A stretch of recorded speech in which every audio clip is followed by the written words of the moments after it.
Aquí estamos, hermanos, en el Evangelio según San Mateo, el sermón más conocido de Jesús, el Sermón del Monte.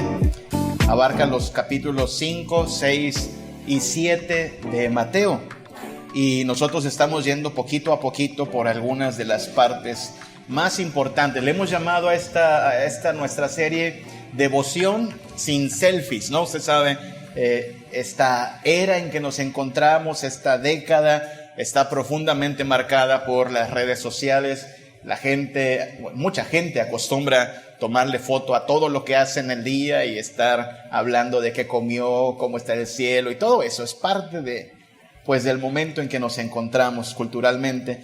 Pero una tendencia también es que esto se vuelve un asunto a veces de presunción, un asunto a veces de mucha vanidad.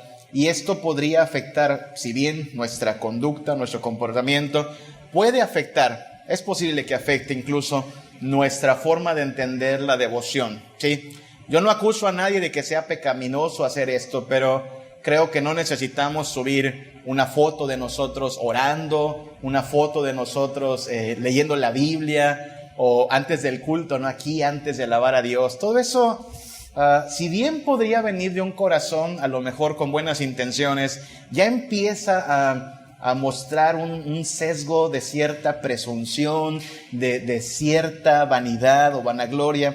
Y es que la parte en que nos encontramos, Mateo capítulo 6, precisamente habla de una situación muy parecida en la cual se encontraban los fariseos. Recuerde que los fariseos eran la clase más religiosa de su momento. Quiero aclarar que no eran mal vistos por la gente, ¿ok? La gente apreciaba a los fariseos.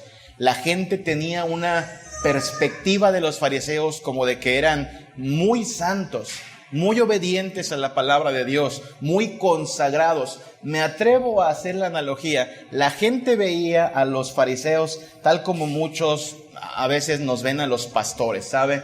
Estuve en la reunión de la Asamblea General en Tabasco hace un mes más o menos ya, y todavía allí una hermana, ya sabe, todas estas reuniones requieren de ciertos voluntarios que sirven la comida, atienden, nos atendieron muy bien, pero una hermana me llamó la atención que todavía alcanzó a expresar su aprecio. Ay, pastores, cuán afortunados somos de recibir a los siervos de Dios, los hijos de Dios que velan por nosotros. Nos echó muchas flores la hermana y me dejó la impresión como de que mi hermanita querida veía como que nosotros somos muy especiales, muy consagrados, muy santos. Claro que debemos serlo, pero mentiríamos si le dijéramos a la hermana que nosotros no tenemos también que arrepentirnos, que no se nos sube también el coraje o la vanagloria. Es decir, los fariseos eran bien vistos, eran apreciados, y difícilmente se pensaba que un fariseo tuviera un corazón pecaminoso, porque eran muy dados a cuidar el obedecer la ley, al menos a la vista de las personas. Y entonces lo que hace Jesús es desenmascarar. Ya luego, cuando la hermana vio que algunos estaban medio peleando a la hora de las votaciones, no sé si siguió pensando que estos pastores nomás son casi la santidad encarnada, ¿no? Pero eso pasa, o sea, a veces se lleva uno sorpresas cuando descubre que aquella apariencia de piedad absoluta no es tanto, y todavía batallamos todos con el pecado. Y eso pasó cuando Jesús vino a la tierra. Habló acerca del arrepentimiento, habló acerca del pecado, y como que los fariseos de lejos decían, bueno, eso no es para nosotros. Y entonces en este punto del sermón es como si se volteara y dijera, también es para ustedes. También ustedes que se creen tan religiosos, que se creen tan especiales, espirituales, que reciben tantos elogios de la gente, también ustedes deben entender que no son sus apariencias las que los van a dejar bien puestos delante de Dios, sino que tienen de verdad que arrepentirse. Mateo 6, del 1 al 5, dice así: guardaos de hacer vuestra justicia, o sea, de portarse bien, de obedecer la ley, delante de los hombres, para ser vistos de ellos. Ese era el problema, querían ser vistos nada más. De otra manera, no tendréis recompensa de vuestro Padre que está en los cielos. Cuando pues des limosna, algo que es bueno, compartir, No hagas tocar trompeta delante de ti como hacen los hipócritas en las sinagogas y en las calles para ser alabado por los hombres. De cierto os digo que ya tienen su recompensa. Ya la tienen. Mas cuando tú des limosna, no sepa tu izquierda lo que hace tu derecha, para que sea tu limosna en secreto, y tu Padre que te ve en lo secreto te recompensará en público. Y cuando ores, no seas como los hipócritas, porque ellos aman el orar en pie en las sinagogas y en las esquinas de las calles para ser vistos de los hombres. De cierto os digo que ya tienen su recompensa.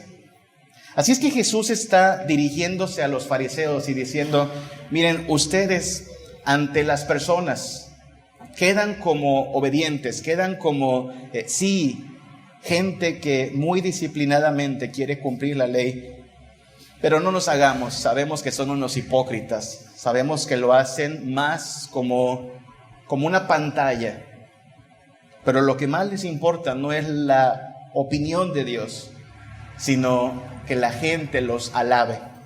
Esto sin duda dolió, hermanos, esto dolió, porque ellos, tan apreciados, tan valorados, de pronto es como si les arrancaran el maquillaje y los expusieran tal como son, como todos los demás. Ellos acostumbraban señalar al pecador, ¿no? Señalaban al publicano, que era una especie de mafioso, señalaban a la prostituta, señalaban al gentil, que era alguien fuera del pacto, y se presentaban a sí mismos como mejores, como superiores. Hemos estado hablando a la luz de este pasaje diciendo que hay ciertos pecados entonces que son propios de los religiosos, ¿sí?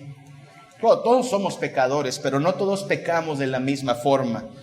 Y los pecados más comunes de los religiosos son el protagonismo, la hipocresía, el legalismo. Quizá no somos tentados en muchas otras cosas, pero cuando queremos hacer las cosas a la manera de Dios, cuando queremos ser sinceros en nuestra religión, vamos a ser tentados por el protagonismo, esto que nos vean como especiales, por la hipocresía, por querer aparentar algo, e incluso por el legalismo. Hablemos de eso hoy, porque si de algo eran culpables los fariseos, era de ser legalistas. Y hoy que nos vamos a acercar a la mesa del Señor, necesitamos tener presente precisamente cómo es que nos vamos a acercar, como justos o como pecadores. ¿Cómo es que participamos del cuerpo y la sangre de Cristo? ¿Como merecedores o como necesitados de gracia? Hablemos un poco del legalismo entonces. En un pasaje más adelante, en Mateo capítulo 15, dice que se acercaron un día a Jesús los escribas y los fariseos de Jerusalén, diciendo: ¿por qué tus discípulos quebrantan la tradición de los ancianos? Porque no se lavan las manos cuando comen pan. No sé qué piensa usted cuando lee este pasaje. Yo cuando lo leía pensaba: esos discípulos, cuánta falta de higiene, no se lavan las manos antes de comer, todas sucias, y así se comen su alimento. Nos han enseñado que antes de comer debemos lavarnos las manos. Así es que estos discípulos no tenían hábitos de higiene, pero no es lo que está aquí en el pasaje. Note que dice el versículo 2, la acusación de los fariseos: ¿por qué quebrantan la tradición de los ancianos? Es decir, que en el hábito de estudiar la ley, los maestros, los ancianos, habían establecido una serie de normas que acompañaban a la ley y que servían algo así como el reglamento para cumplir la ley, el manual operativo, el manual de procedimientos. Y entonces habían establecido que lavarse las manos debía seguir un rigor especial, ¿sí? Primero una mano, después la otra, agarrar el agua en cierta forma, no en otra forma. Imagínense eso. Es como, no sé, ¿alguna vez ha discutido usted bueno, espero que no sea motivo de discusión, pero a veces pasa, ¿no? Que usted se quiere poner, hermano, hacendoso en casa y quiere lavar los trastes, Pero no lo vea la doña lavando trastes, porque ¿qué le dice? Así no se lavan los trastes. No sé por qué. Ella tiene su propio procedimiento para lavar trastes y usted tiene el suyo. O se pone creativo y primero un plato, después una cuchara, después un vaso. ¿Qué más da? De todos modos se van a lavar. Pero cada quien tendrá una justificación para lo que hace, ¿no? Y ahí es donde empieza la discusión, que hay que solucionar cristianamente, ¿no? Pero imagínense que alguien dice, es que así tiene que ser. ¿Dónde dice? ¿En qué constitución está el manual de procedimientos para lavar los platos? Lo importante es que queden limpios, ¿no? Lo importante es que estén limpios al final del proceso. Bueno, los maestros, los ancianos habían establecido paso A, paso B, paso C para lavarse las manos. Los discípulos de Jesús sí se lavaban las manos, ¿ok? No eran cochinos. Pero no se las lavaban de acuerdo a la tradición de los ancianos. Y aquellos estaban pendientes de decir, fallaron al lavarse las manos. Y lo que están defendiendo es una tradición. Ellos mismos están conscientes de eso. Es la tradición, es el uso y costumbre que nos hemos habituado a practicar. Y no es exageración, hermanos. Los maestros de la ley habían establecido toda una serie de ordenanzas que no eran propiamente la ley de Dios, pero que se habían hecho leyes. ¿Ha oído el dicho? Las costumbres se vuelven leyes. Eso pasó también en el pueblo de Israel. Tan es así, y eso lo puede usted consultar en internet incluso, que según la tradición de los ancianos, hasta el día de hoy, los judíos, los que todavía esperan un Mesías, no han creído que es Jesucristo el Mesías que vino, al menos hablan de 39 cosas que están prohibidas en el día de reposo. ¿Sí? 39 cosas, la lista la puede buscar, pero entre las que más me llamaron la atención están estas. En un día de reposo, los bolsillos tienen que estar hacia afuera. ¿Sí? ¿Ha visto a alguien con los bolsillos así hacia afuera? Y qué cosa más rara, ¿no? ¿Por qué tienen los bolsillos hacia afuera? Porque tienen que mostrar que están vacíos. ¿Y por qué deben estar vacíos? Porque si algo está en tu bolsillo, lo estás cargando.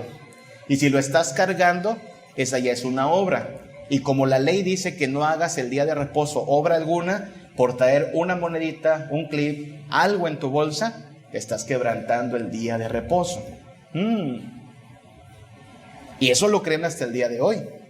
En un día de reposo, el judío ortodoxo, el judío tradicional, no utiliza su auto. A lo mejor tiene un auto, a lo mejor tienen más de un auto porque son bastante prósperos muchos de ellos, pero no se usa el auto. ¿Por qué razón? Porque es trabajar. Encender el auto, mover una palanca, ya es obra de trabajo, y entonces no lo hacen. Convenientemente sí pedirían un Uber, ¿se da cuenta? No manejo porque va en contra del día de reposo, pero sí puedo pedir un Uber porque yo no lo estoy manejando.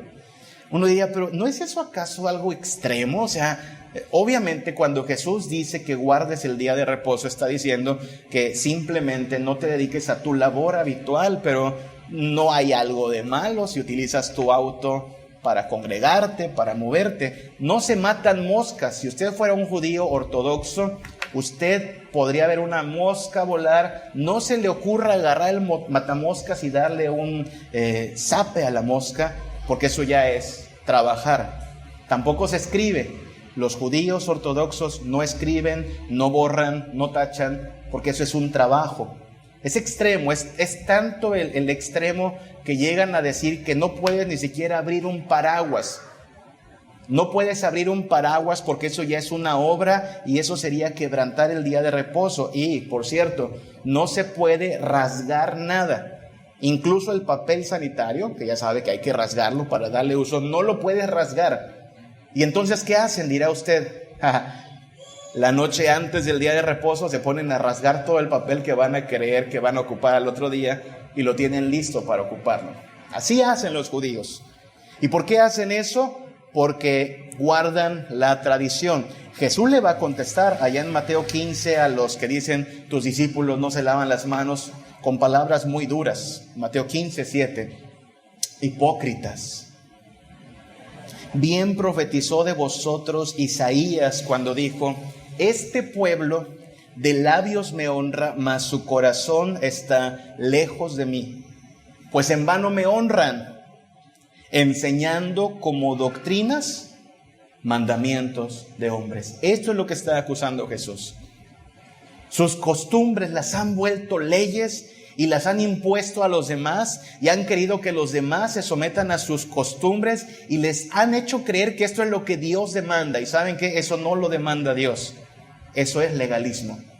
Imponer cosas que Dios no ha ordenado y elevarlas a nivel de obligación e incluso obligación para ganar la salvación. Eso es legalismo. 3 situaciones ocurren con el legalismo. Una de ellas, la más básica, es que cuando se asume que el favor de Dios es por méritos, eso es legalismo. Cuando pienso que mi obediencia en este punto me va ganando algo de créditos delante de Dios y que entonces estoy ganándome mi salvación, eso es legalismo. Y eso es lo que pasa con los fariseos. Alguna vez Jesús va a hablar de un fariseo que llegaba a orar, ¿se acuerda? Y le presumía a Dios: yo doy mi diezmo, Señor, yo ayuno 2 veces, yo hago esto, yo hago aquello. Básicamente lo que espera es que Dios diga: ay, sí es cierto, eres tan bueno, tan obediente, que te mereces una estrellita en la frente y te mereces el cielo, te lo has ganado. Pero no es así como funciona el reino de los cielos. Jesús mismo dijo que al reino de los cielos se entra no por méritos, sino con un corazón quebrantado. Son los pobres en espíritu. Si alguien entre nosotros piensa que se está ganando por mérito el favor de Dios, no hemos entendido el evangelio, hermanos. Ahora, esto no quiere decir que no obedezcamos, esto no quiere decir que no seamos diligentes en cumplir la ley de Dios, pero no lo hacemos para ganarnos el cielo, porque el favor de Dios no se puede obtener por mérito.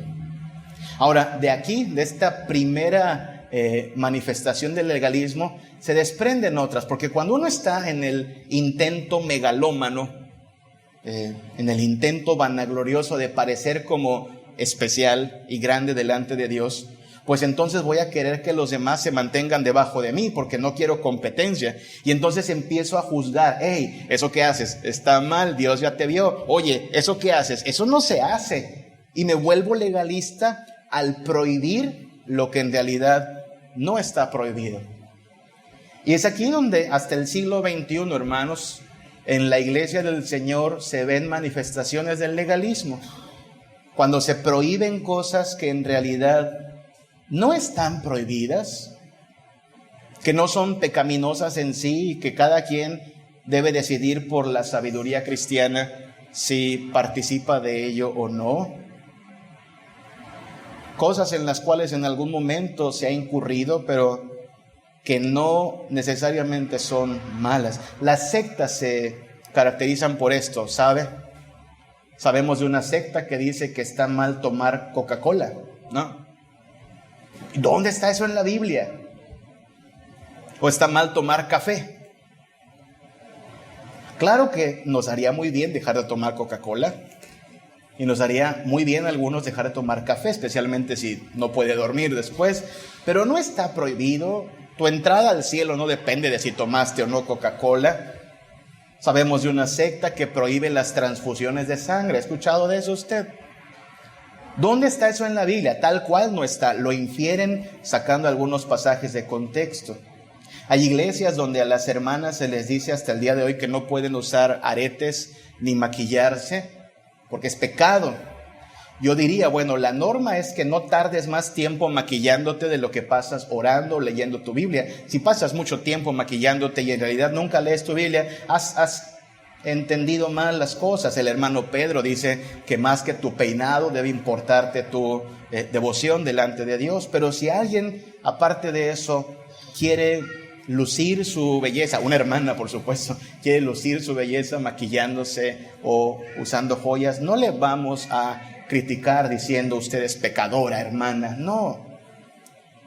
Pero el legalismo ocurre ahí, porque claro, la persona que cree que por sus méritos se gana el cielo, disfruta de señalar por su tradicionalismo, por su legalismo, a quien está incurriendo en quebrantar sus costumbres, que es algo en todas leyes.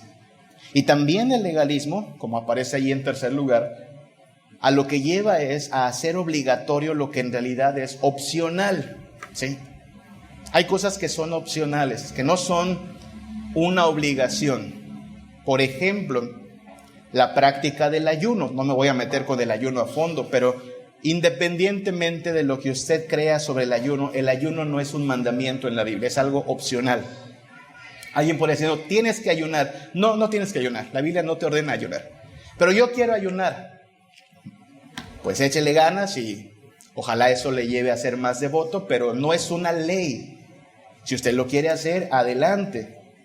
Acá en Yucatán es tradicional que los pastores usen guayabera. Eso está muy cómodo, ¿no? Usar guayabera es la ropa institucional de los pastores, al menos de los presbiterianos. En el norte es saco y corbata. Pero no estamos haciendo de eso una ley. No decimos el pastor que no lleve guayabera no puede predicar. Eso sería legalismo. Eso es hacer obligatorio lo que en realidad es opcional. Hermanos, ¿cuántas veces debe leer el cristiano la Biblia en su vida? ¿Usted cree que un cristiano debería leer la Biblia en un año? Bueno, es opcional. Y qué bueno si lo hace. Adelante, lea. Pero alguien podría decir, yo leo, pues sí leo, pero no me la acabo en un año.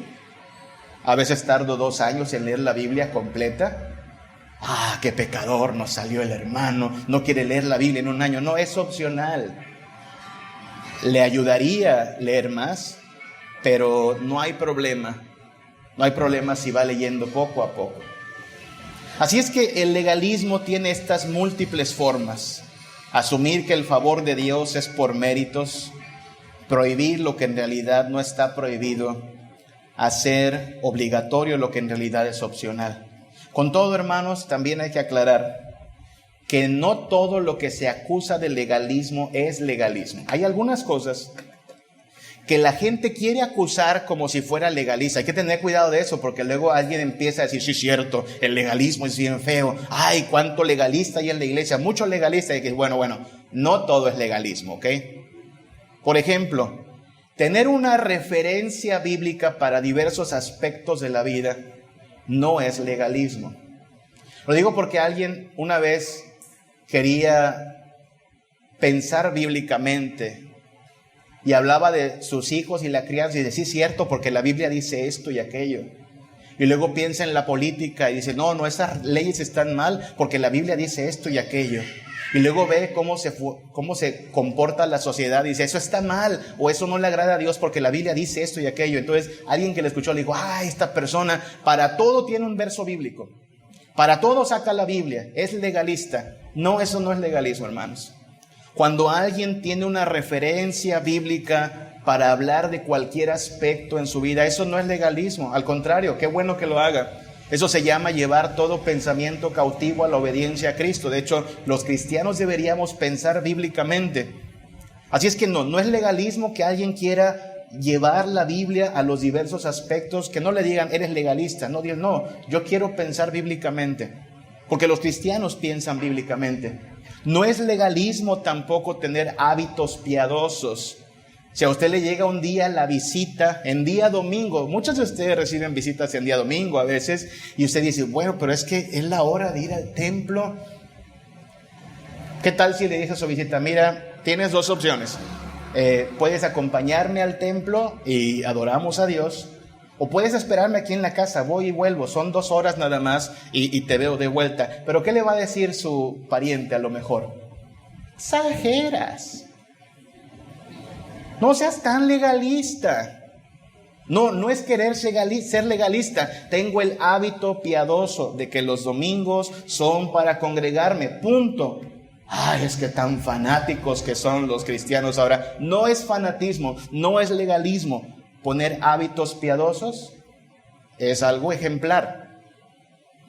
Si usted dice, es que no quiero participar en esto porque es una disciplina personal, adelante, hermano. Yo no quiero ver televisión. Es más, alguien podría decir, es más, me deshago de mi televisión porque a mí me hace bien. Adelante.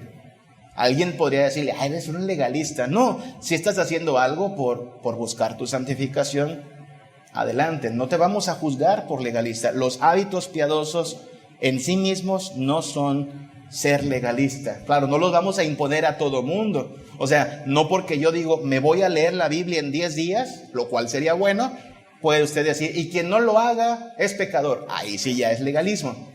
Pero si es un hábito piadoso, adelante. Que no le tachen de legalista. Emitir un juicio veraz tampoco es legalismo.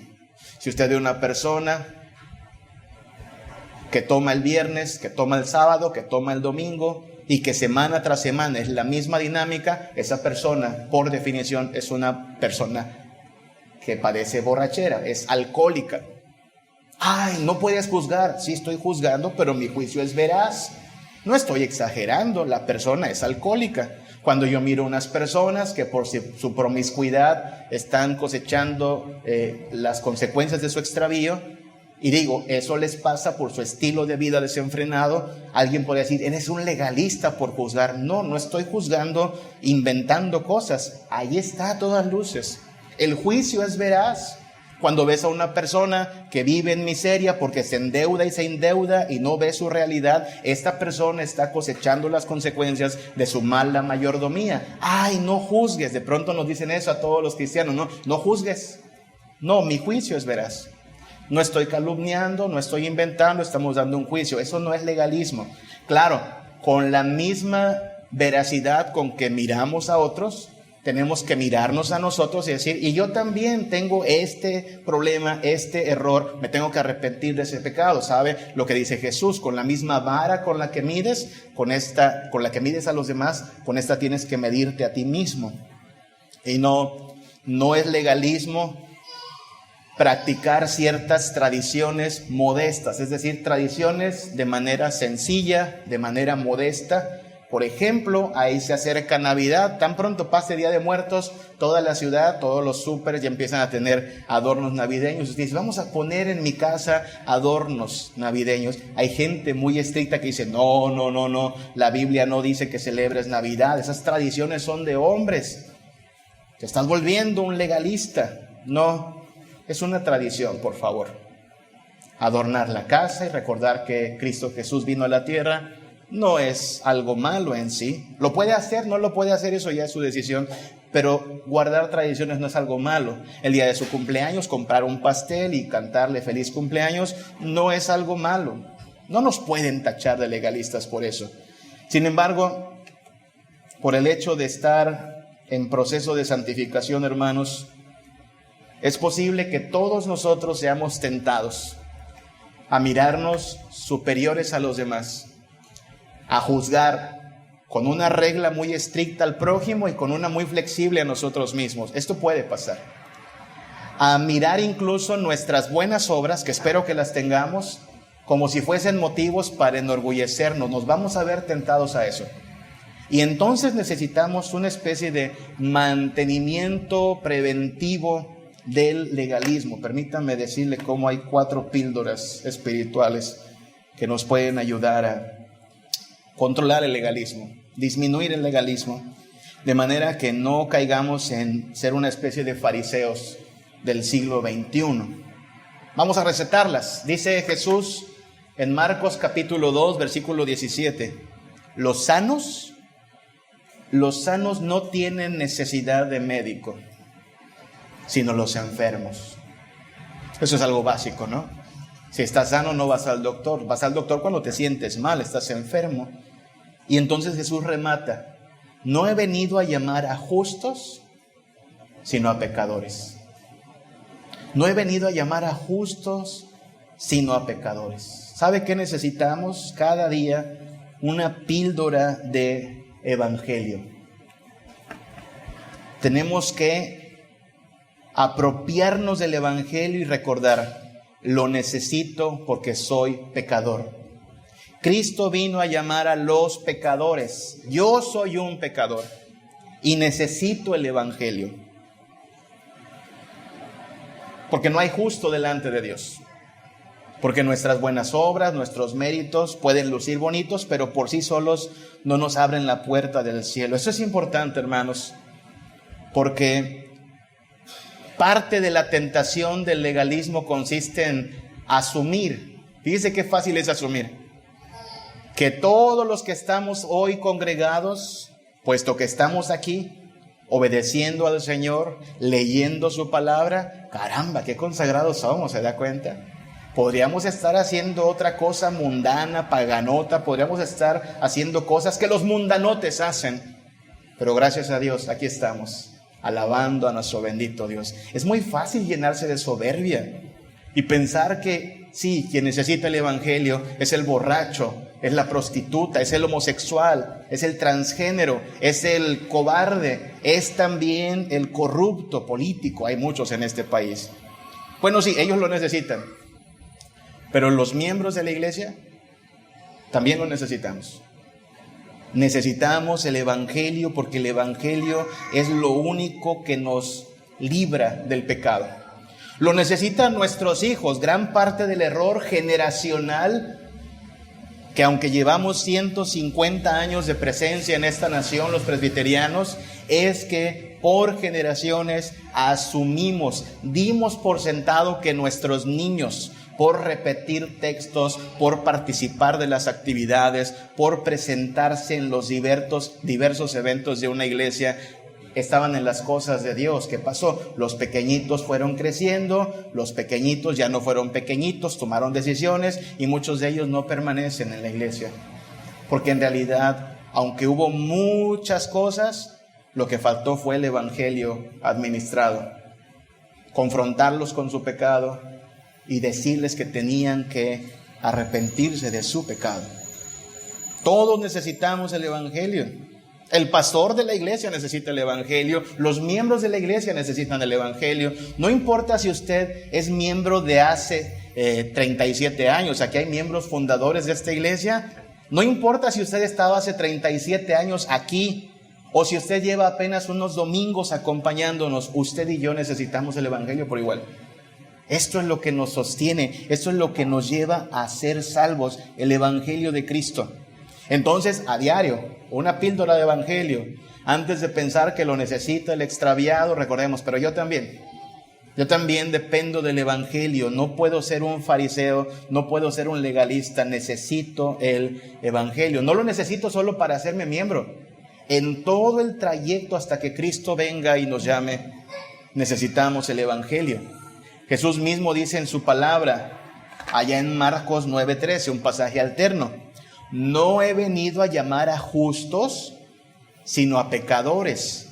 Y añade un poquito Mateo, añade una frase más: llamar a pecadores al arrepentimiento. ¿Arrepentimiento qué es? Un cambio, hermanos, un cambio. Recuerde que decíamos hace unos domingos que hay gente que dice, no somos perfectos, pero lo dice más como una excusa, ¿no? Ay, nadie es perfecto, como una excusa. Pero la frase nadie es perfecto, en vez de una excusa, debiera ser una razón para decir, nos falta cambiar, nos falta ser transformados. Y el arrepentimiento es precisamente un cambio en nuestra vida. No es suficiente con asumir, sí, soy pecador. No es suficiente con aceptar que no somos perfectos. Tiene que haber un cambio en nuestras vidas, porque este cambio es la evidencia de que hemos entendido el evangelio. Arrepentimiento, hermanos, no es un sentimiento. Cualquiera tiene sentimientos, cualquiera tiene remordimientos. Arrepentimiento es empezar a luchar contra el pecado, sacarlo de nuestra vida, cortarle todo suministro al corazón para que no sea alimentada más la carne. Hemos escuchado y hemos estudiado muchas veces este pasaje de Juan capítulo 8, porque es una historia muy bonita, ¿se acuerda? Una mujer adúltera es llevada delante de Jesús, la acusan de haber sido atrapada en el acto mismo del adulterio. La van a apedrear. Y entonces Jesús dice esta famosa frase que se ha vuelto también la excusa de muchos. ¿Se acuerda cuál es? El que esté libre de pecado, que tire la primera piedra. Y en verdad que es una excusa muchas veces cuando nos están acusando, cuando nos sentimos vulnerables, la sacamos de la manga como si fuese un salvavidas. A ver, el que esté libre de pecado, que tire la primera piedra, y entonces ya nadie puede juzgar a nadie. Había alguien ahí que sí podía juzgar a la mujer. Y su nombre es Jesús, ¿verdad? Como Jesús todo lo sabe y todo lo ve, Él sabe que esta mujer es adúltera en verdad. Y entonces le pregunta a la mujer, mujer, ¿dónde están los que te acusaban? ¿Se fueron? Y entonces dice en el versículo 11, ni yo te condeno. Es un acto de perdón. Pero muchos se quedan con el ni yo te condeno y no subrayan, vete y no peques más. Se siente muy rico, claro, el yo no te condeno. Ay, cuán grande es el amor de Dios, cuán inmenso, y claro que lo celebramos.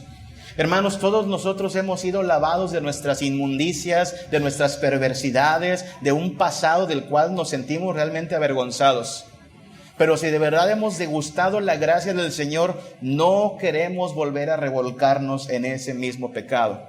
Y aun si en algún momento llegásemos a reincidir en esta forma de vida antigua, vamos a experimentar vergüenza, quebranto y querremos santificarnos. Eso es arrepentimiento. Y necesitamos, ¿qué cree? Diariamente nuestra dosis de arrepentimiento. No me vaya a decir que usted no necesita arrepentirse de nada. Todos aquí necesitamos arrepentimiento, cambio en nuestras vidas. Sería o muy ingenuo o muy presuntuoso si alguien dijera, no, así estoy bien en verdad, ¿eh? O sea, yo, el humano perfecto, ejemplar. Hermanos, nadie aquí es eso. Todos tenemos algo de lo cual adolecemos, diversas cosas que todavía no se someten a la voluntad de Dios. Para cuando acabe este día, todos necesitamos arrepentirnos de muchas cosas. De hecho, los hermanos puritanos, los creyentes del siglo XVII, allá en Inglaterra, decían, ¿saben? Cristiano no es quizá el que peca menos, sino el que se arrepiente más. Y no es una concesión a pecar mucho. Lo que pasa es que el cristiano de pronto empieza a darse cuenta que hay cosas que son de verdad malas. No solo estas cosas grotescas como el adulterio, como el asesinato, como el robo. No, también cosas que a veces pasamos por alto, como la amargura, como la ingratitud, como la queja. Hermano, eso también es pecado. Y al final de este día tenemos que arrepentirnos de eso también. Señor, he sido impaciente. ¿Cuántas veces se ha arrepentido por su impaciencia? Porque la impaciencia en un sentido esconde pecado, hermanos.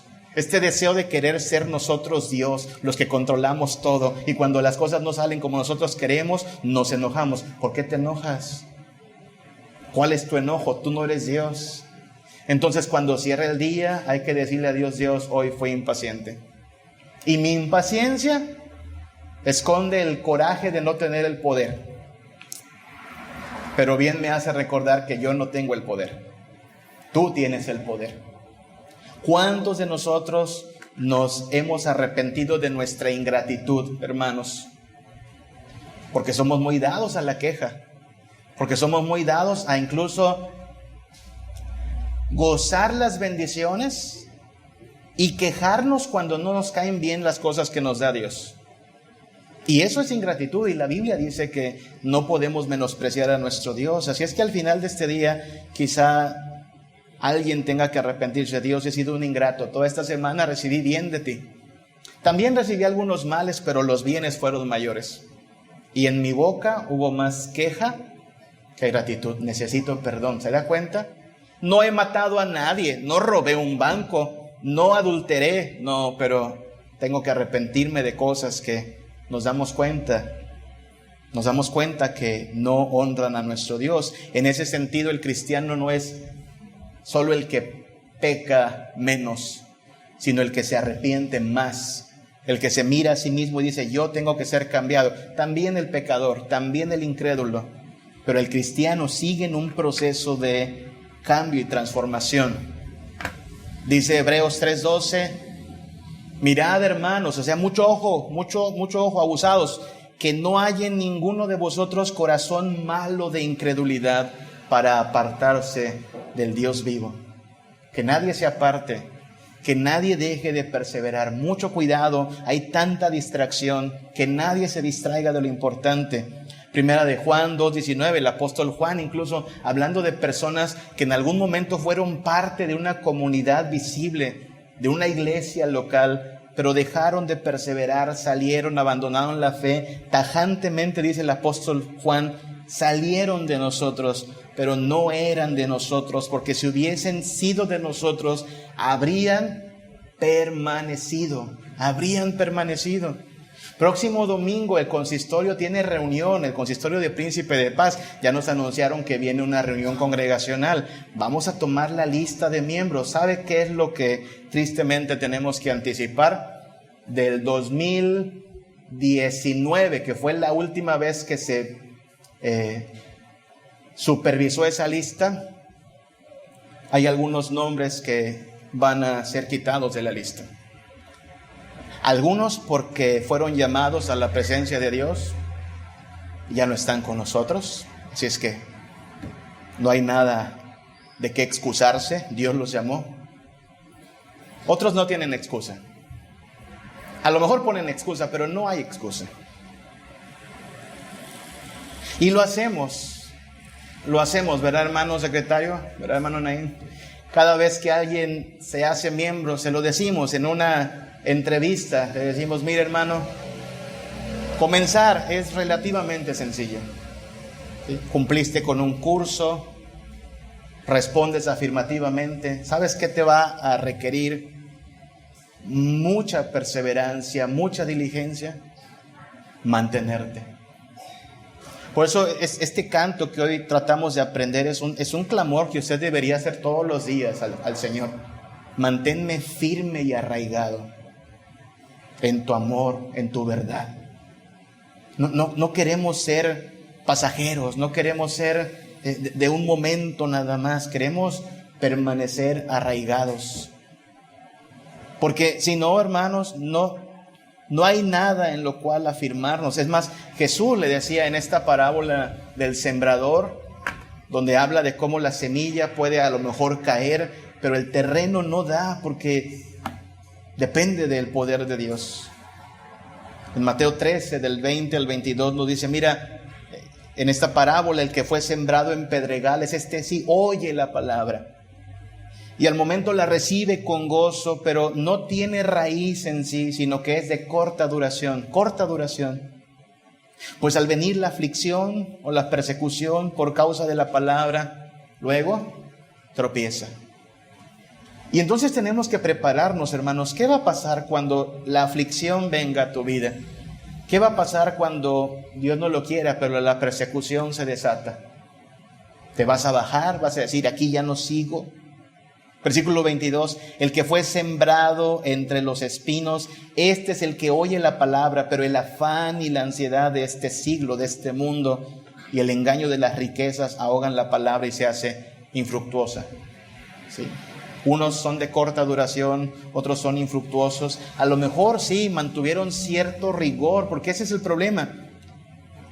El atajo de muchos para no perseverar es el legalismo. Cumplí con esto, anduve en esto. Conozco mucha gente que hoy no está conectada con el cuerpo de Cristo, con la iglesia, pero se jactan. Uy, no, pero en mi juventud, si supieras, yo trabajé, yo me esforcé, yo fui líder del esfuerzo cristiano, yo fui líder de la femenil, yo estaba en el coro, yo estaba en el grupo, yo grabé esto, yo prediqué. Sí, pero ¿qué pasó? No, es que la iglesia está muy mal, tiene muchos hipócritas. Sí, está en proceso de santificación, pero ¿por qué dejaste de perseverar? Y es que lo que pasó es que solo se había vestido de una apariencia de piedad, pero no era verdadero arrepentimiento. ¿Qué le faltó? Perseverar. Necesitamos nuestra dosis diaria de perseverancia. Arrepentirnos y perseverar. Aquí es donde esto parece como lo dicen los alcohólicos anónimos a veces, ¿no? Un día a la vez. Un día a la vez. Si la vida cristiana de por sí traerá sus luchas, sus afanes, hermanos, perseveremos por hoy. Hoy toca perseverar. Mañana ya le haremos frente a las pruebas y a las luchas. Van a venir, según la parábola del sembrador, van a venir aflicciones, van a venir persecuciones. El mundo va a ser de las suyas, tentándonos, distrayéndonos. Nos mantendremos firmes, arraigados. No en el legalismo, no en el costumbrismo, no en el tradicionalismo, en la palabra. Trayendo nuestra esperanza de la palabra, sustentando nuestro gozo de la palabra. Nos recuerda el apóstol Pablo en Efesios 2, 8 al 9, que por gracia somos salvos por medio de la fe, no de nosotros, no por méritos, no por obras, es don de Dios, para que nadie se gloríe, para que nadie diga, mira qué bueno soy, mira qué consagrado soy. Sí, Dios no se equivocó al llamarme, yo sabía que iba a ser un buenazo para esto del cristianismo. No fuiste tú. De hecho, según el mismo apóstol Pablo en 1 Corintios 1, 28 al 29, Dios escogió a lo vil del mundo. Dios escogió lo menospreciado del mundo, lo que no era, a fin de que nadie se jacte en su presencia. Para participar de esta mesa, para entrar al reino de los cielos, hay solo una fila, la de los pecadores. Y no es por obras, no es por méritos. Y para aceptar esa condición de que somos lo vil y lo menospreciado, hermanos, eso somos. ¿Qué es la iglesia príncipe de paz? Lo vil y lo menospreciado del mundo, hermano. No somos el mejor talento, no somos las mejores personas, somos lo vil y menospreciado del mundo. Eso requiere una dosis de humildad diaria. Fíjese, contrario a lo que el mundo dice, el mundo trata de hincharnos el ego, ¿no? Tú eres especial, tú eres grande, tú eres lo máximo. No, lo vil y lo menospreciado escogió Dios. Es por gracia que estamos delante de Él. Nadie se puede gloriar. Y si alguien siente que se le está subiendo el ego, subiendo el protagonismo, échese su dosis de humildad. Soy de lo vil y lo menospreciado del mundo. Estas 4 cosas, entre muchas otras cosas, necesitamos, hermanos, a diario recordarnos que el Evangelio es lo único que nos puede dar esperanza, dirección y salvación. Que la vida cristiana es una vida de arrepentimiento, de cambio. Esta semana tenemos que seguir arrepintiéndonos. Y tenemos que perseverar. No hay alguien que diga, pues a 37 años de príncipe de paz ya me puedo jubilar. No estamos cerca de los 40, ahí muere, ya fue mucho cristianismo, ¿no? No. Persevérele hasta el final. Y si nos vemos que nos hemos mantenido firmes y usted dice, pues sí he crecido en gracia, he crecido en conocimiento. Vino la pandemia y me mantuve firme. Han venido los problemas y mi fe no ha menguado. Solo recuerde que no es porque usted sea la gran cosa o que tenga el mejor carácter o que usted sea autosuficiente. Todo esto vino de Dios. Él le mantuvo, Él le sostuvo, Él nos fortalece. El único que se lleva el mérito es nuestro Dios. Para participar de este sacramento necesitamos hacerlo con humildad, en humillación. Porque el único que merece la gloria es aquel que murió y que nos lava en su sangre y que nos da perdón de pecados por su sacrificio. Entonces, ayúdenos Dios a ser los que nos arrepentimos cada vez más, a ser los que dependemos de su gracia. Vamos a orar a nuestro Dios y vamos a tomar este momento como un momento de preparación también para participar del sacramento de la mesa del Señor. Solo recuerde que para participar de la mesa del Señor lo hacemos arrepentidos de pecado, reconociendo que solo por gracia somos salvos, deseando ser transformados, no como legalistas, no como fariseos, como pecadores necesitados de gracia y arrepentimiento. Vamos a orar a nuestro Dios. Padre, te damos muchas gracias por amarnos, por bendecirnos, por saciarnos, por lavarnos del pecado y la maldad. Gracias te damos, Señor. Mi mejor adoración es es entregarte todo mi corazón y rendirte mi vida sin reserva, Señor. Es entregarte todo mi corazón. No quiero tener un encuentro emocional, quiero encontrarme contigo y verte, Señor, sentado en majestad. Y toma mi corazón, quiero cambiar.